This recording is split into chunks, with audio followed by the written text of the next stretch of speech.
don't look forward and begin to understand what we have to change, and we'll be back here in 2 years with the next pandemic or other disaster, and probably environmental disaster. And so we can't just blame Trump.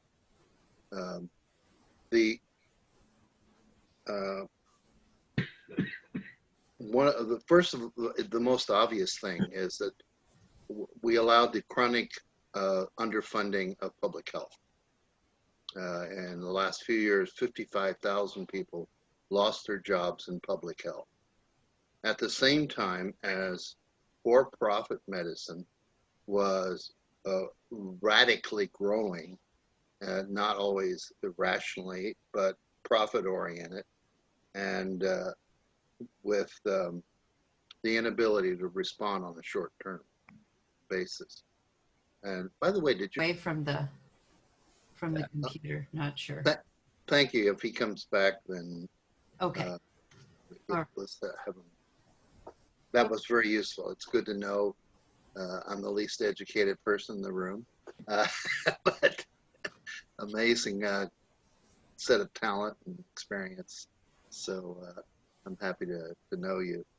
So I started off with the crisis that existed in public health and in for-profit medicine, but the article really recognizes a whole set of channels that led to the crisis of this year, and racism is certainly one of the most important. It's interesting, Gopi, you're in Ottawa today.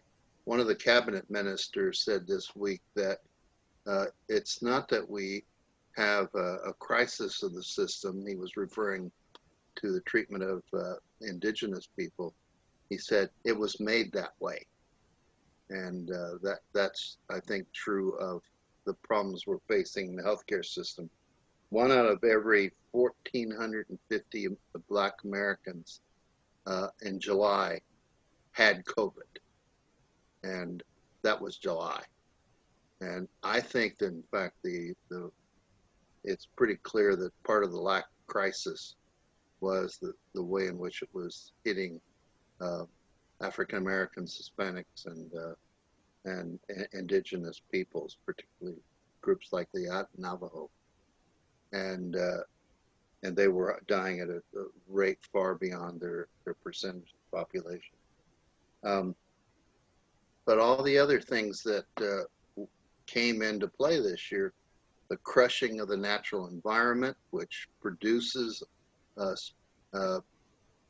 people with the diseases and so on leaving their habitat because of the crisis of the wild. The wild is looked at as the enemy. I'm not talking about wilderness, the wild. You can look at the sons of the president, what they do when they go hunting.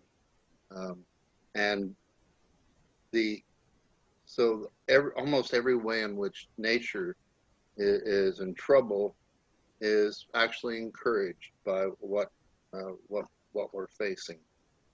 I don't know if people will agree on this one, but I think the marginalization of the elderly, the isolation of the elderly and institutionalization has actually contributed to this. And one of the things that the writer talks about is how architecture contributed to this crisis, and the way buildings are constructed, and the lack of ventilation, the lack of windows, the lack of air flow and natural exposure. And in fact, one person described the prison system as an incubator for disease. They're overcrowded. We have 2.3 million Americans or people in our prison system, for a system that was really built for less than 1 million.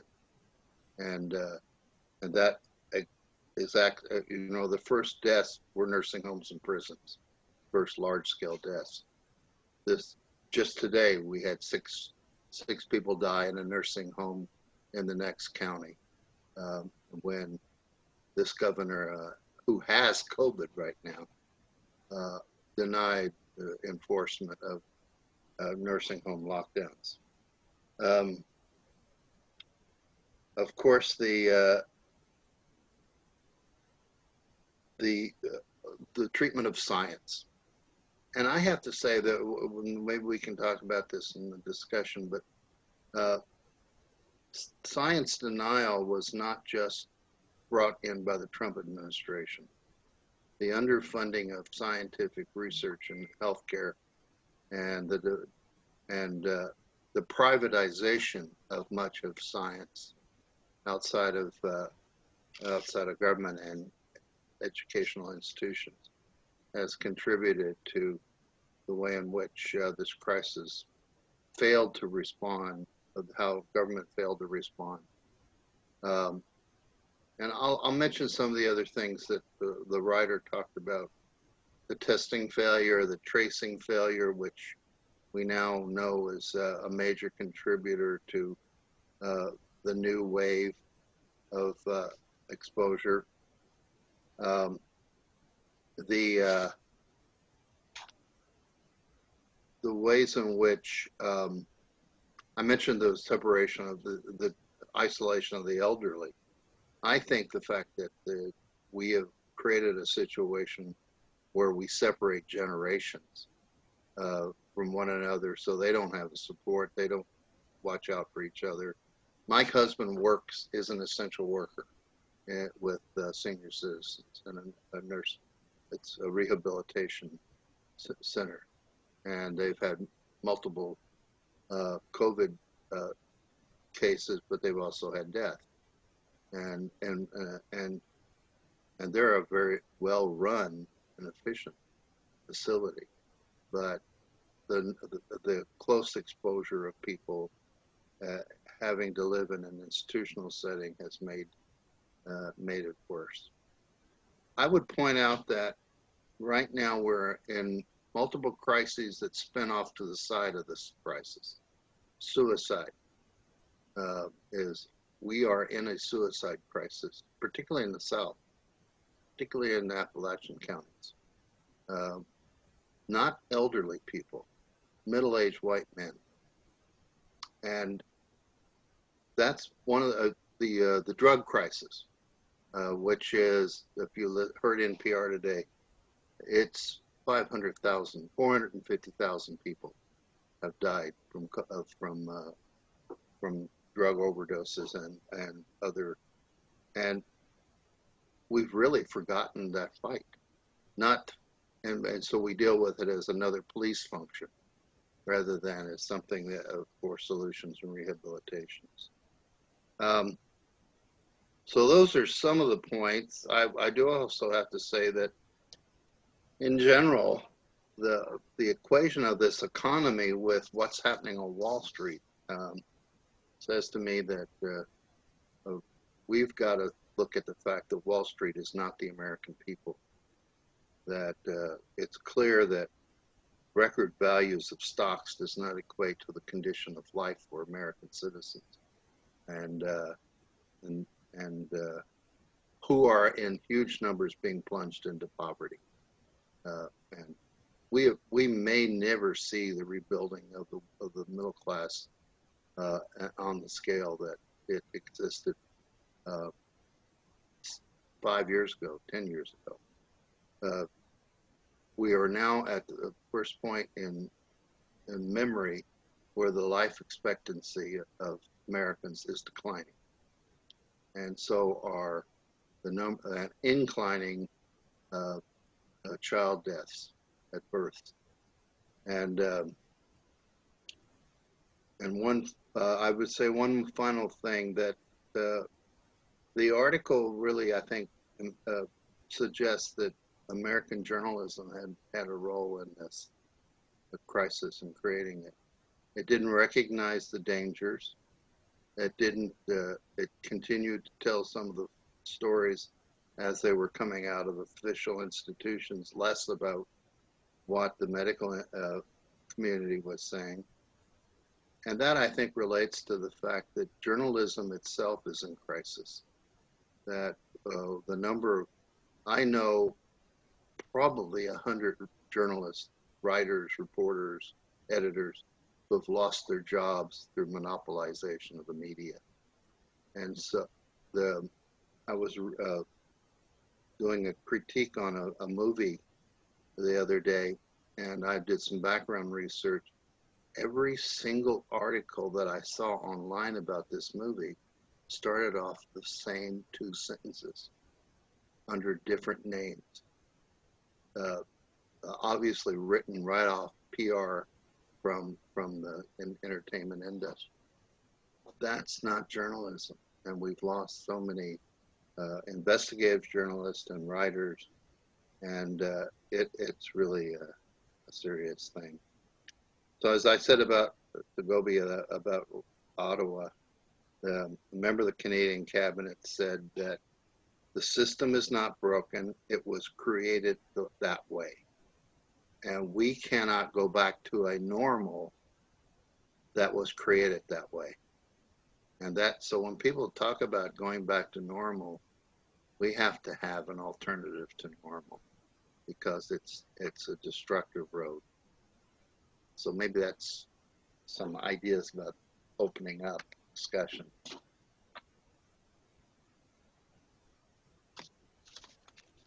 Lima, you want to?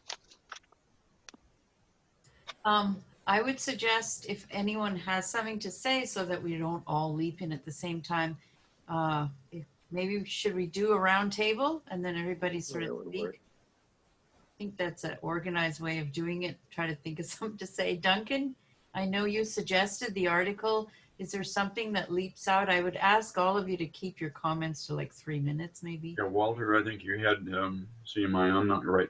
Walter, I think it was a very good summary of that article, and then your personal parts as you've seen it too, and your partner. I think, since I guess this is my one chance to say what I would say in addition to this. I think the problem goes beyond our decay of journalism that we've had, and all of this automatic get rich quick on the internet type of communication that we have. That's is just becoming it's not an echo chamber. It's a microphone that goes screech every time anyone opens his mouth, really. And the fragmentary way that these problems are looked at. Now, no one talks more than 1 or 2 steps ahead. Is like playing chess, where you're just making one move at a time and not thinking about the whole picture. And I think this goes back to our American education system. And I think farther back still, as a baby boomer, I grew up with Davy Crockett and the Wild Frontier, born on a mountaintop, and Daniel Boone, who wanted elbow room, and this whole Wild West, or this West thing that we have, and we're unique as Americans, that we basically, on our own gumption and initiative, we took all these things, and we did have enlightenment with Thomas Jefferson and the echoes of Hamilton and so forth that kept us organized with this in terms of principle.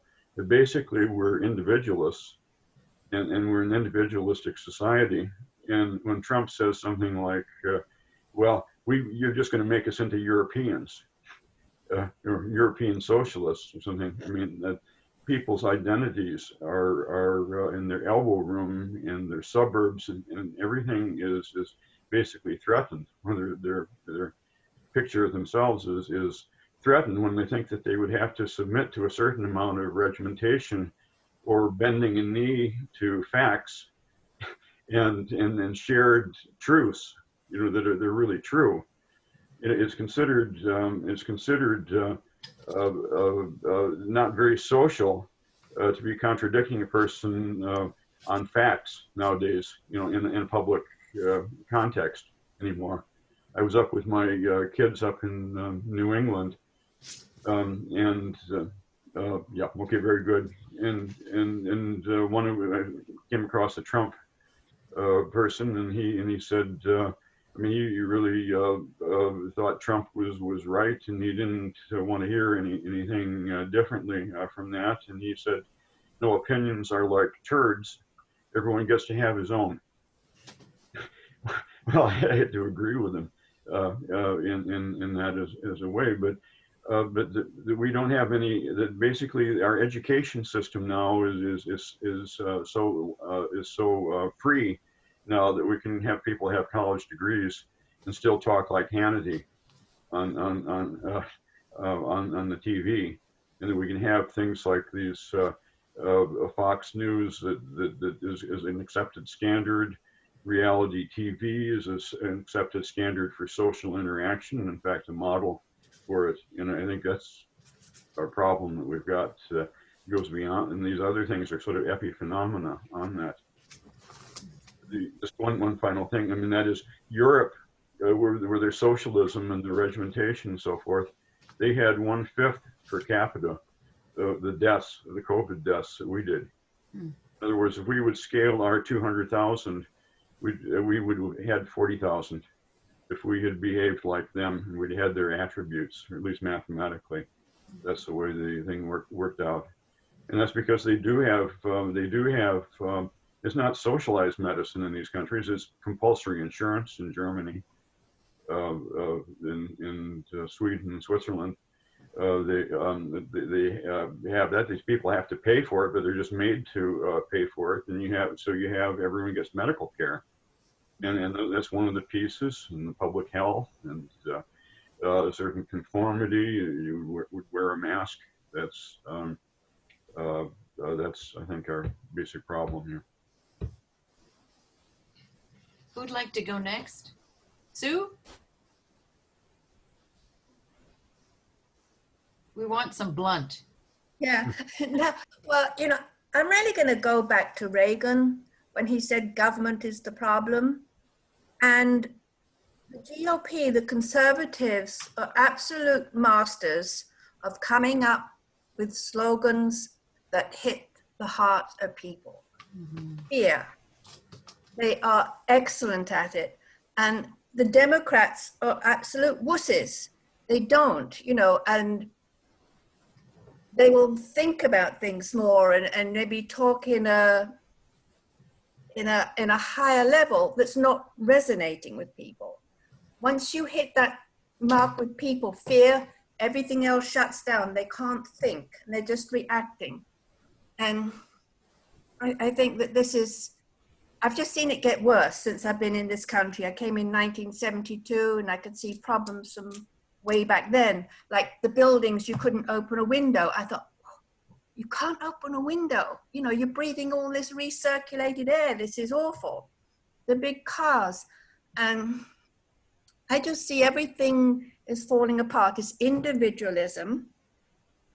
The GOP uses little words like socialism. Ah! People react to it. They don't realize they have socialism already. But there's some kind of cognitive dissonance there. You tell them, well, the roads, you know, those are paid with tax dollars. That's socialism. Trump, his healthcare was paid with tax dollars. He had socialist medicine. It doesn't compute. And I think that the more liberal people have got to find a way of getting a message across that hits some, you know, emotes with people and not just be on an intellectual level, because it's not working. It hasn't worked, and it hasn't. You know, we have to deal with the problem differently. So, you know, taxes have gone down. Oh, the GOP, we'll reduce your taxes. Those are socialists, those Democrats, they'll raise your taxes. You need taxes to make society work. The lower your taxes, the quicker your society is going to fall apart. And we got to get that message across somehow. We just have, you know, we haven't done it. And I think everything comes out from that fact, like underfunding the CDC or underfunding this. They don't have the tax dollars. you know, and we give big corporations these tax breaks. And I had a discussion with somebody recently that said, oh, well, they pay a lot of taxes. They pay payroll taxes and they pay property taxes. I said, guess what? I pay payroll, I pay property and federal income tax that pays for all. I think I muted myself, or you muted me. That's fine. I think I've said all that I need to say, and we just got to change our thinking and get a different message across. You can talk about this problem, you can talk about that problem, but I think it's a lot more basic. Really a lot more basic. I can't hear you. You're muted, Gleema. Anyone bubbling up to say something, or shall I just pick the next person? Just wave your hand. It's better than trying to find that darn hand on the Zoom. Yeah. Well, I've been studying with Ray Baumel a little bit about the politics and the different presidents. And I think we have one that stirs the pot. And I think that you hit the nail on the head, Sue, that corporations were given the privilege of being treated as a person. So I think that's one of the big errors, to give them that privilege. I think it's in the Constitution. And I think that we're being misled by people, like he talked about the elderly being isolated. I mean, we did copycat of different societies where, like, the elderly, you know, well, because everybody's so busy after the American dollar, that grandma belongs in an institution rather than being in the home with the family. And people who deceive are not considered immoral, but applauded as being clever.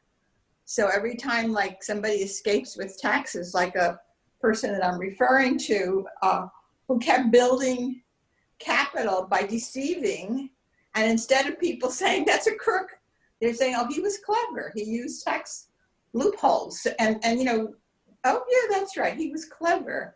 In other words, people saying yes to things that were really practices that should have been snuffed out. People considered fools if they defended their country, you know, oh, you didn't escape the draft and you weren't clever. I'm of Puerto Rican ancestry, and people being abused and misused. I think the corporations did the same thing with the island. I mean, at the beginning, the people there were very happy.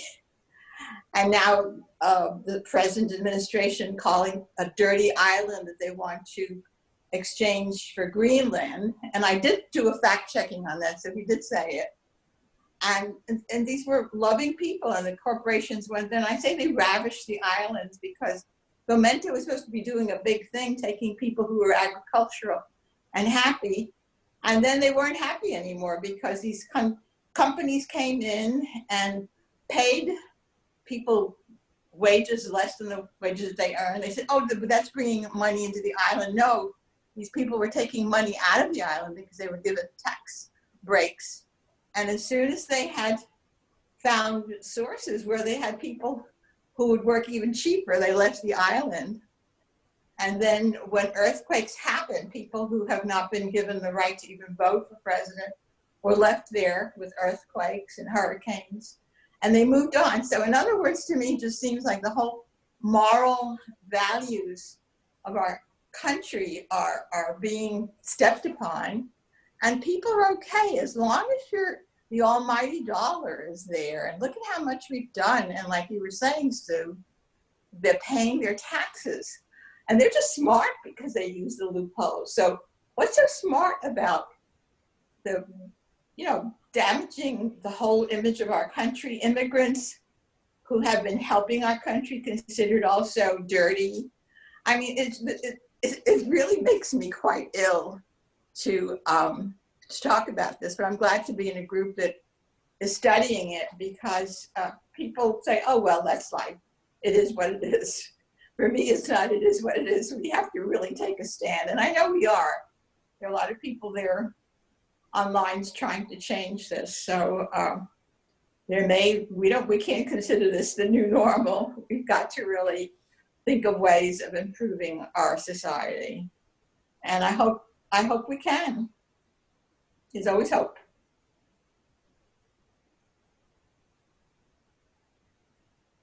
Who would like to speak next? Alexandra, you're approaching the mic. Does that mean you want to say something? I think Dominique was. Oh, Dominique, sorry. Go ahead. Yes.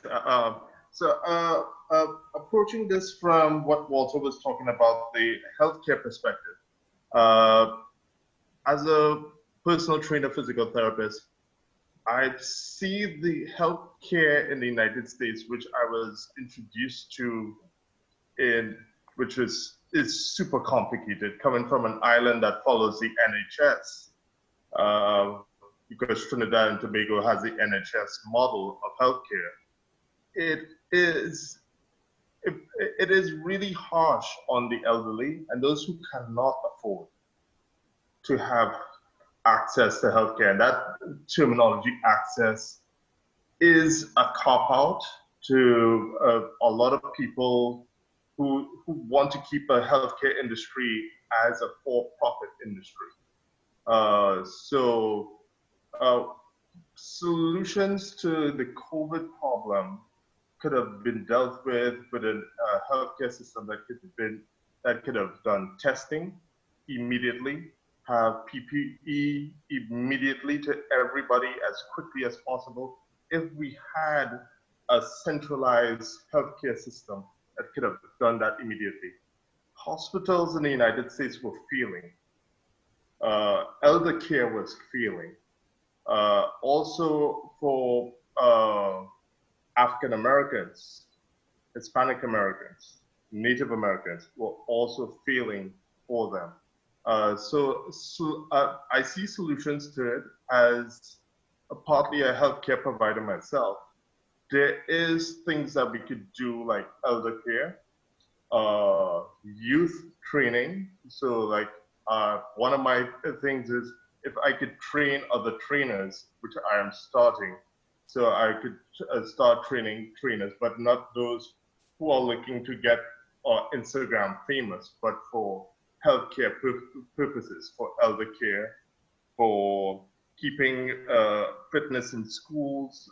That's something I don't see a lot of unless you could pay for it. And if you want to go to like NFL or whatever it is, and only 1% of them get into the NFL, which is, so it's something that could be dealt with if we put our political and also our will behind our healthcare, and that's how the only thing I could do on my part is really healthcare. So that's how I see it.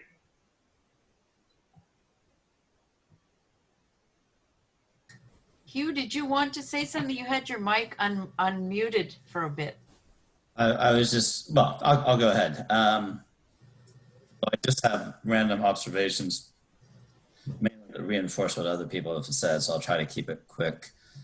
In terms of what Walter was saying, or more specifically quoting from the Canadian Parliament member, I think I'd say the same for the US. I'm not a US historian, but know enough to say that the disparities with African Americans and Native Americans have deep historical roots and are very much the result of systems designed to build white power at their expense.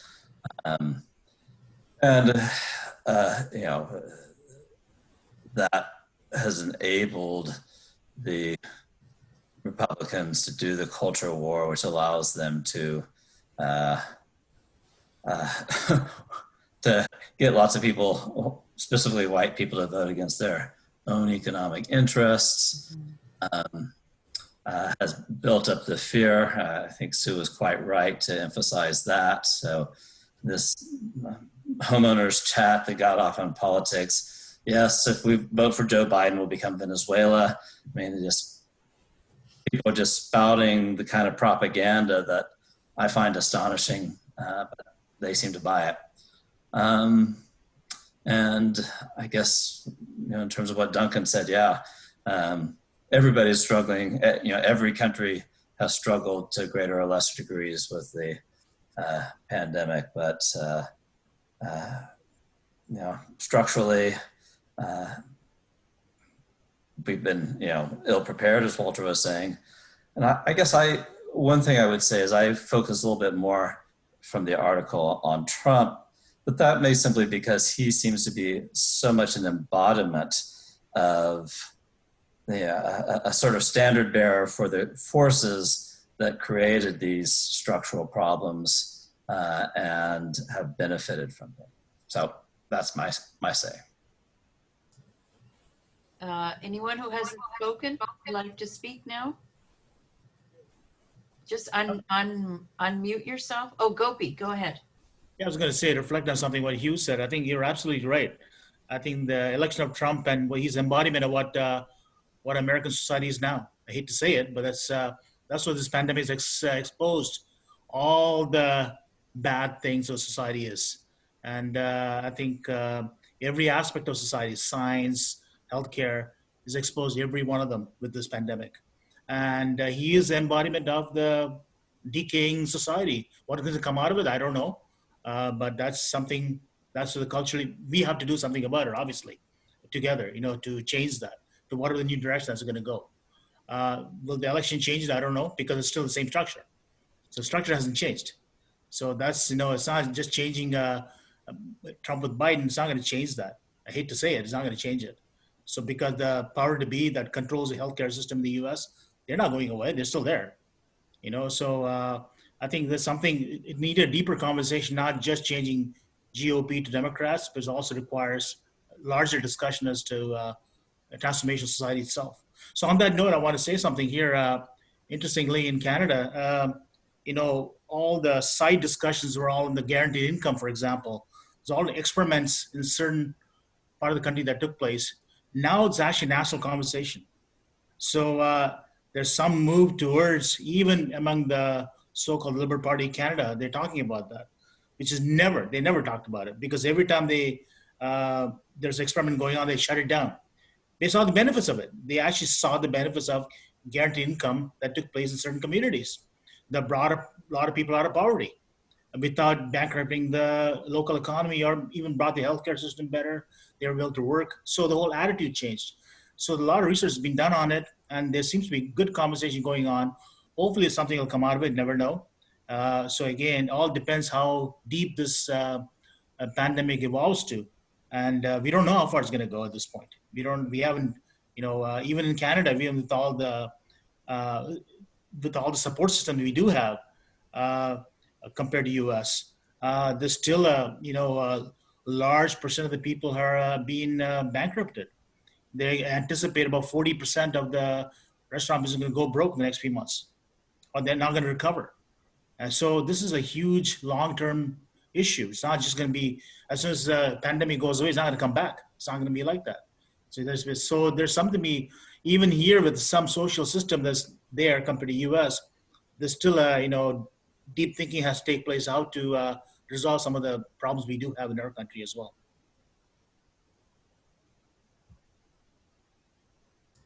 Anyone else? Just unmute yourself if you have something to say. Luis, you're the Barack Obama of our group. I think today I'm just going to observe and listen. Fair enough. Okay, well, I'd like to talk about Gopal's point that you made. There's probably has to be a limit on the basic economic leveling, and in solving everyone's problem for them. There have to be a limit on that, because anytime you've had an unfettered socialism, it's always spiraled down to ruin somehow.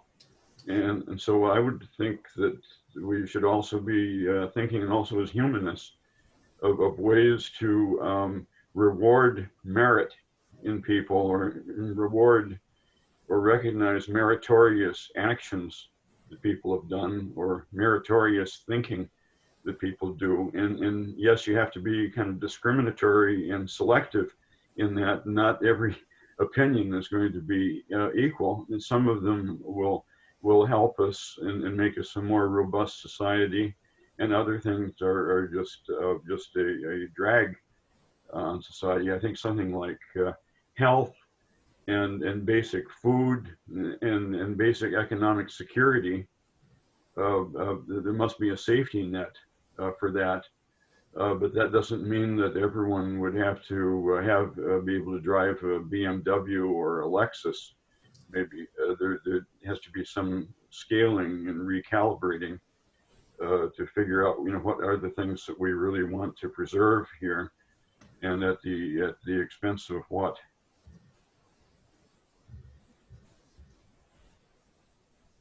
But that's the beauty of the guaranteed income, is that there is a limit as how much government will pay.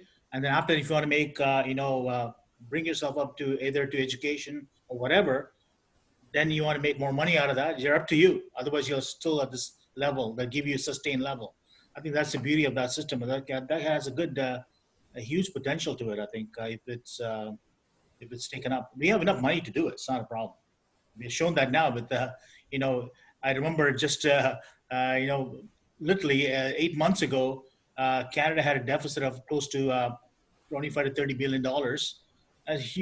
The right wing were crying foul about it. Now we have a deficit of $380 billion. Nobody's crying about it.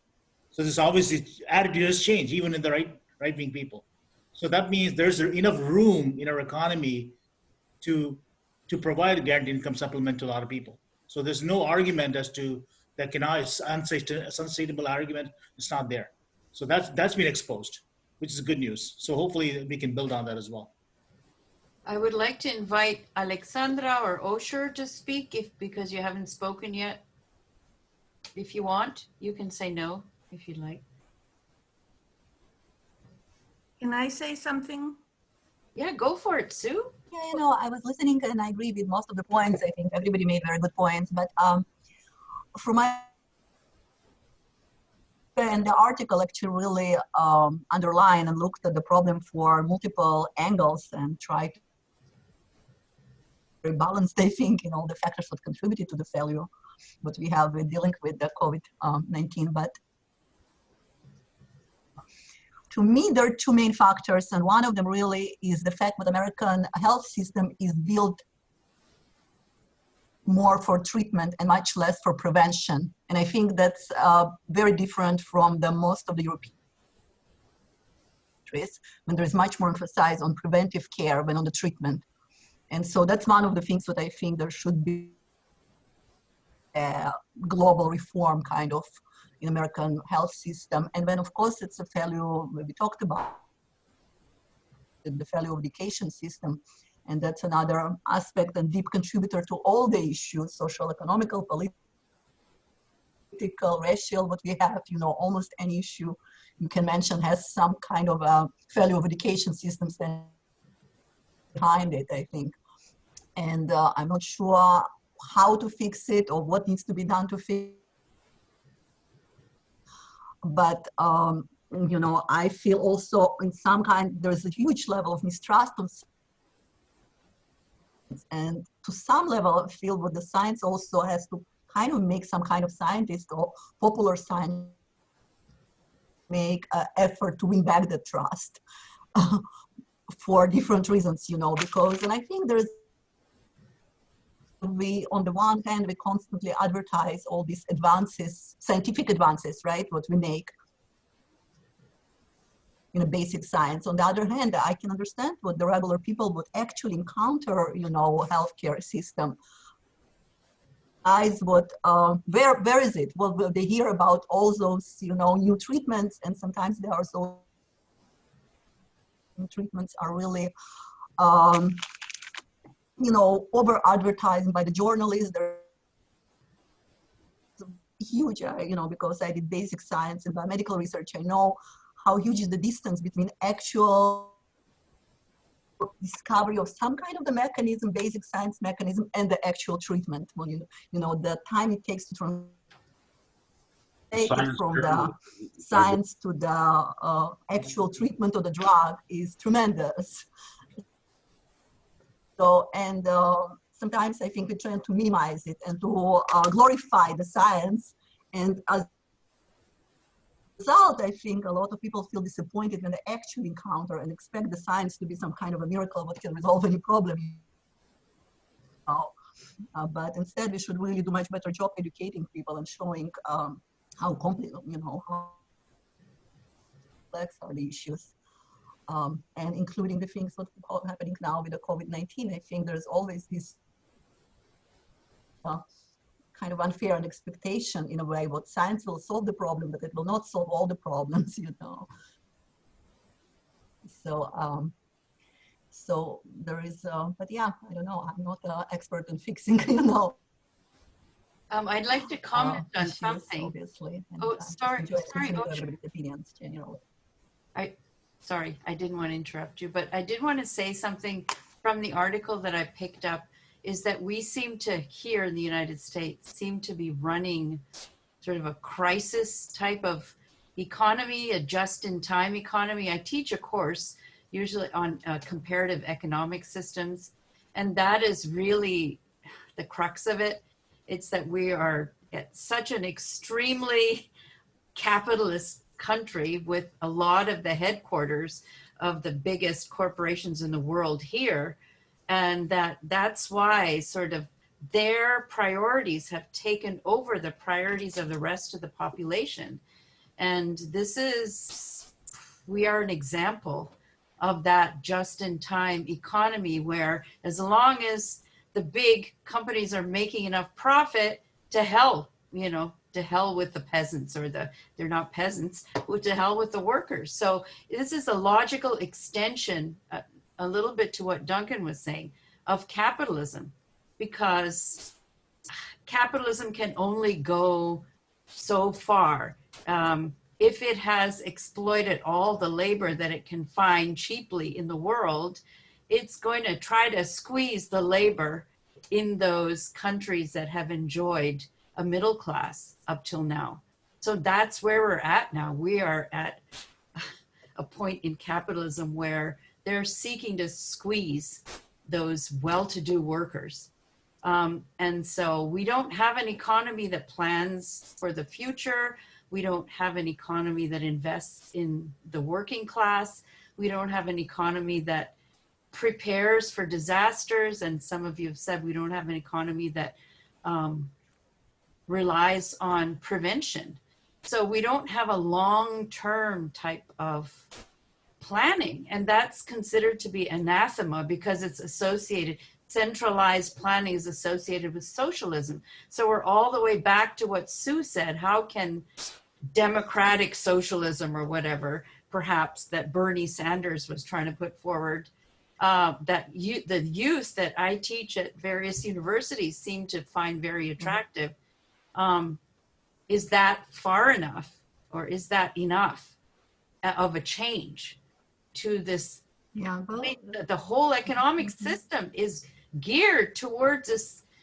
We're on this train that's speeding forward to disaster. So it's not, we can't just say, oh, you know, let capitalism run free. We can't say that Biden's enough. It's just not enough. The system is failing and crashing, and the youth are recognizing that. And they don't want to sit back and say, oh, well, you know, they want to do something. And I believe that we can't return back to the normal, which is what the article says and what Walter said. All right, I think I've spoken more than I should. Somebody who has something. Can I say something though? Because, you know, you're talking about socialism spiraling downwards. We're not talking about Venezuela. That's not a model to look at. Look at Scandinavia, what they're doing. They have socialist programs, but they're still capitalist countries. Nobody's saying do away with capitalism, but unbridled capitalism is going to implode. We are on a train wreck, as Grima said. That's the way that we're heading. And with artificial intelligence coming along, they're getting more people out of work. There's no provision for that.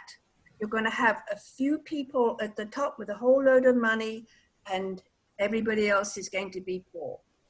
The prisons are overloaded with people. Why? Because they had some marijuana, they had too much marijuana. How much money is being spent on keeping one person in prison a year? $60,000? That money should be spent on education and prevention. And private prisons, that's a conflict of interest. They want to keep those prisons full. They want to keep people in there. A lot of these institutions that are all wrong with capitalism. And that, you know, if you don't change that, we're doomed. Optimistic about the outlook. And I agree that Trump is just a symbol of what has been wrong. And I usually don't use his name. I refer to him as the WHO, WHO, which is my acronym for the White House occupant. And just the thought of another 4 years, and I think I think Canada is going to build a wall to keep the Americans out, and hopefully make Trump pay for it. So it's not encouraging. I really see this dismantling of democracy as a coup. It's and Sue, I agree 100% with what you said as far as they're so adept and have been for decades of getting the word out and swaying public opinion. And of course, then again, we're a two-party system. So the Democrats just spend time reacting to what has been said. I'm not very optimistic at all. And it is scary. It's scary to see, particularly someone like me. I mean, I'm 95 years old, so no gifts, please. Oh, hi, honey. Oh, there's honey. That's an inside joke between Gleeman's mom and I. Yeah, I said enough. So I'll yield back the remainder of my time. Duncan's gonna say.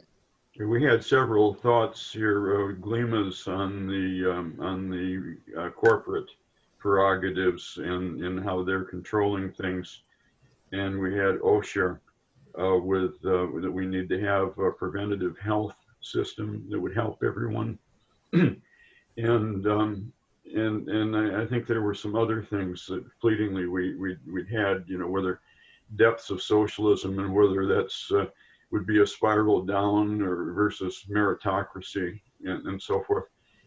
And I just wanted to point out one thing about the problem with this with this economic system as we have it right now is based on instant gratification. Mm-hmm. If you really think about it. And as humanist, I think you need to think not only about what we do politically and whether you could devise a system, but you have to think about the basic human mentality that you have, and going back, looking at human evolution and the theories that we have on that. We mimic each other a great deal. Probably 80% of us are not coming up with original ideas. We're trying to be quickest to imitate the ideas that we see, the things that we're seeing in television, or the things that are the buzz type of things. Instant gratification is that you're getting the thing, you order it, and then Amazon delivers it to you in 1 or 2 days. And you don't realize maybe that this is more expensive with the postage. I mean, with the packaging and delivery fee is stuck intrinsic to that you're really is not economically as good as going back to Sears or Penny's back a decade ago and just going and finding that thing. And so So I think we have to look at what our basic behavior is, and we can't design. I mean, we have to start talking about individualism, or individual tastes and prerogatives, that people should be doing more thinking for themselves, basically, to get these problems solved. I'm going to throw it out to Walter and some of the other people. I don't know if you came up with an answer to that question or you had other discussion points. It would be great to share what you came up with. Walter?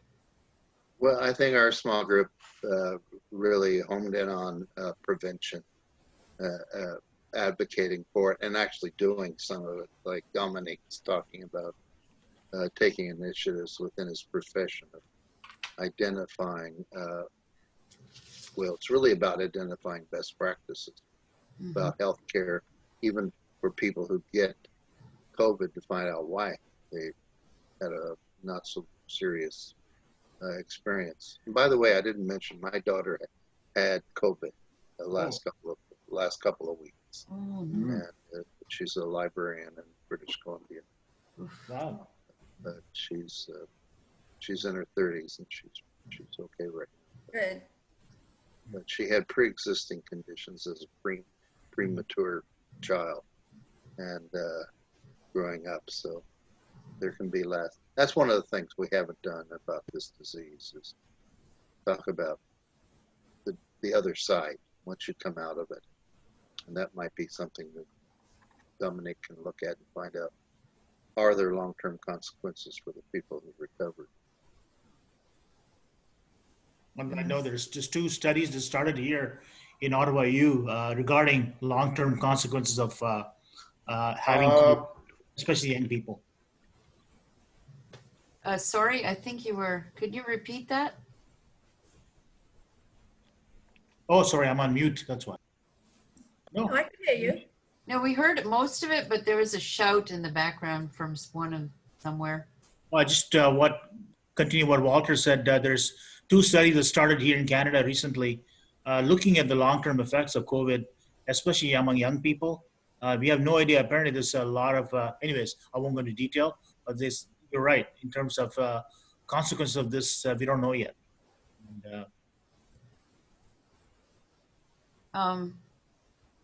In our group, we talked about something off kilter, but yet we didn't really talk about recovery and avoid repeating, but we did discuss why is it that there are certain exiles from other countries who, when they hear the word socialism, freak out. So that's in terms of avoiding repeating or to go towards recovery. If we want to go towards a healthcare system that is whatever, at least public to a certain extent, there is that political contingency that will argue. And Ray was saying, well, you can't really, put everybody in the same bucket, that not all Cubans are the same and not all Venezuelans are the same.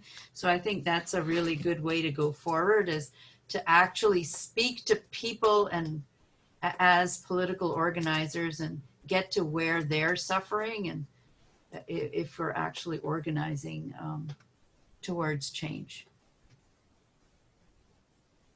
Did anyone else want to share what they found in their group?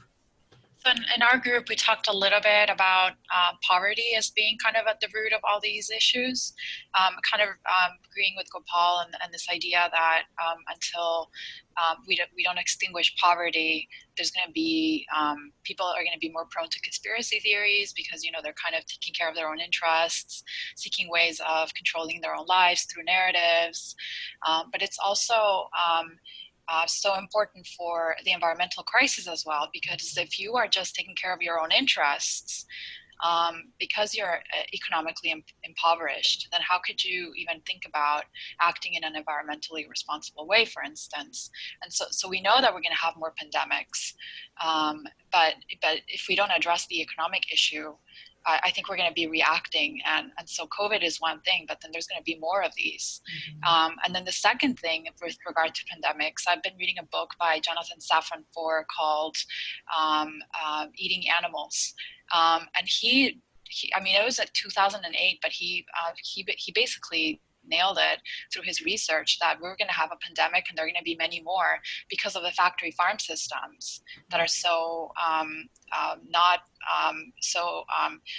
all these animals are packed, disease spreads, etc. So, you know, that's sort of where my thinking went: poverty and as the root cause of all these social and environmental problems.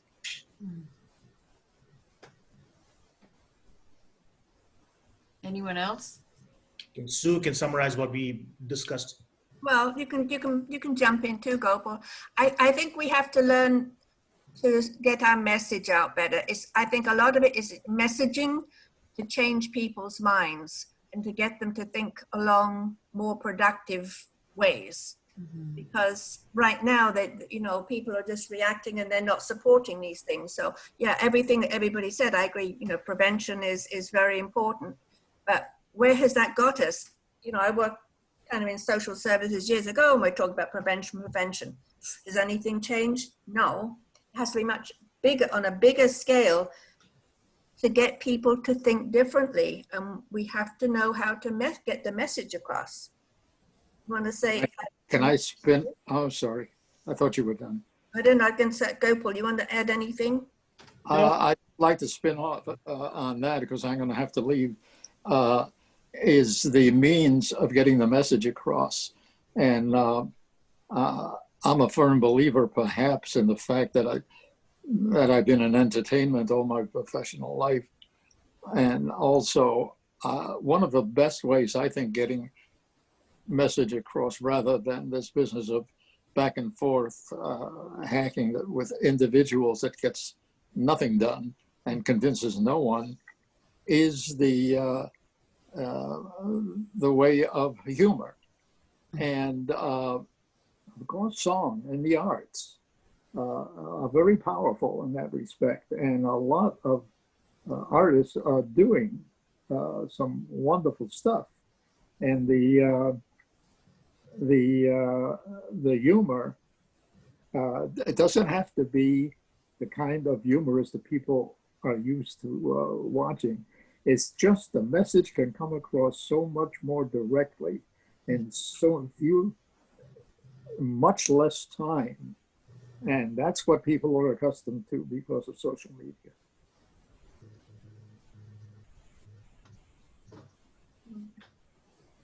Well, we have 5 minutes. Who wants to say the final? Gopal, did you want to finish what I said? Did I cover it all, or you wanted to add to it? No, I think you're thinking of both tactical, which is getting the message out similar to what GOPs are doing, hammer them the way they're doing it, and maybe strategically, perhaps think of long-term, like humor, way of communicating a message in a different way. Humor is one way. That's why the late night shows like even Colbert, people like that are very popular among young people, and they get the message from them, you know, in terms of what the news are. So that's a mechanism of transferring all whatever the other side has to say. Let me just say I'm leaving. I know you just got a couple of minutes. Is that for the benefit of all the Canadians here tonight, Moraine Lake is right behind me. And one of my favorite spots in the world. So goodbye. Nice meeting you all, and I look forward to seeing you next month. Bye, Ray. Nice meeting you. Bye-bye. Yeah, for me, it's always like, how do you get America to think long term? I don't know. I'm not an American yet. So maybe somebody can help me out there. Americans are a mystery to me.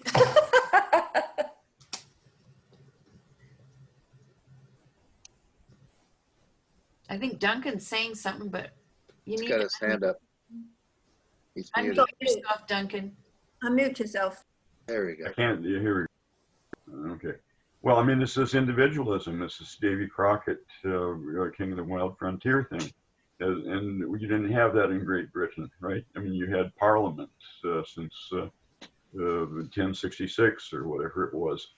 And so, I mean, America's a young country, and it hasn't really matured enough to see that all the parts of it have to respect each other to succeed and get to its full potential.